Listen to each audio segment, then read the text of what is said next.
स्वागत है deep knowledge के इस डिजिटल प्लेटफॉर्म पर आप सभी का।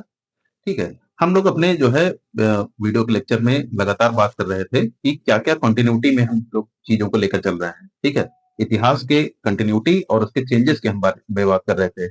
मैंने पिछले वाले में वीडियो में आपसे कहा था कि हम बात करेंगे कि मगध का ही क्यों उत्कर्ष हुआ, या टॉपिक के तौर पे पढ़ते हैं राइज ऑफ द मगध।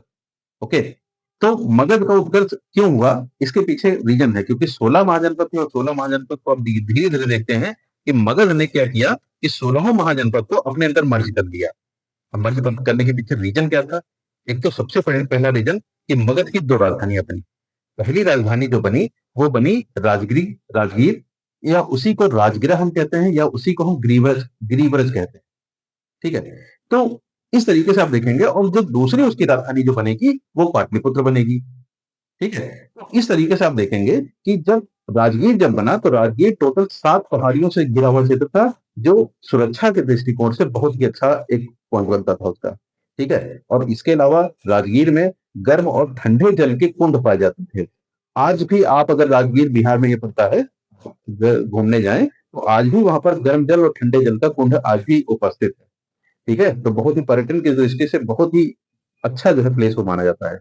इसके बाद जब हर्यक वंश की स्टार्टिंग होती है, हर्यक वंश में जो राजा हुए उदयन, उदयन ने पाटलिपुत्र शहर की स्थापना की और उसी को अपनी राजधानी बनाई। और पाटलिपुत्र शहर गंडक, सोन और गंगा नदी के तट पर बसा हुआ शहर था। जो आप जानते हैं कि कोई भी सभ्यता होती है, वो सभ्यता क्यों चलती है, क्यों पनपती है?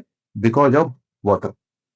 पानी की उपलब्धता के कारण क्या हुआ कि ये यहाँ पर जो है ये सभ्यता खूब ज्यादा जो है फली फूली, और मगध का उतना ही ज्यादा उत्कर्ष हुआ, और मगध के राजाओं ने खूब जो है पूरे भारत पर धीरे धीरे राज किया। क्योंकि इसी क्रम में सबसे पहले हर्यक वंश की हम बात करते हैं, हर्यक वंश के बाद शिशुनाग वंश आता है, शिशुनाग वंश के बाद नंद वंश आता है, नंद वंश के जो अंतिम राजा थे जिनका नाम घनानंद बताया जाता है, तो घनानंद को ही चाणक्य ने चंद्रगुप्त मौर्य की सहायता से क्या किया कि उनको जो है डिफीट किया, और यहीं पर मौर्य वंश की स्थापना। ठीक है, तो और भी इसी तरीके के मैं वीडियो आपके सामने लाता रहूंगा, तो चैनल को सब्सक्राइब करें, लाइक करें और शेयर करें। धन्यवाद।